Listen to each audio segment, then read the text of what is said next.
వాడికి అంత సీన్ లేదు. నువ్వు దాని గురించి ఎందుకు టెన్షన్ పడుతున్నావు? ఇప్పుడు మీ వాడు, రేపు ఇంకెవడో, ఇవన్నీ నాకు అసలు ఏమీ వద్దు. నన్ను ప్రశాంతంగా ఉండి నా బతుకు నేను ఏదో బతుకుతాను. నాకు నా ఫ్యామిలీ ఉంది. ఓకే, నీకు నాకు అసలు సెట్ అవ్వదు. ఇంకెప్పుడు కలవదు. బాయ్.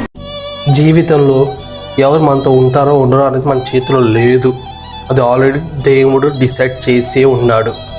కానీ మీరు చేయాల్సింది ఒకటే, ఒకరికి మనం మోసం చేయకూడదు, ఒకరికి అన్యాయం చేయకూడదు. ఏం చేసినా ఆలోచించండి, చేయండి. మీకు చెప్పాల్సింది ఒకటే, ఫ్యామిలీ తర్వాత ఎవరైనా ఫ్యామిలీకి ఇవ్వాల్సిన ఇంపార్టెన్స్ మాత్రం ఫ్యామిలీకి ఇవ్వండి. ఉన్న రోజులు బాగా చూసుకోండి, లేని తర్వాత బాధపడొద్దు. ఇది నేను చెప్పాల్సిన విషయం మీకు ఈ సిరీస్ ద్వారా. థ్యాంక్ యూ ఇంత బాగా సపోర్ట్ చేసినందుకు.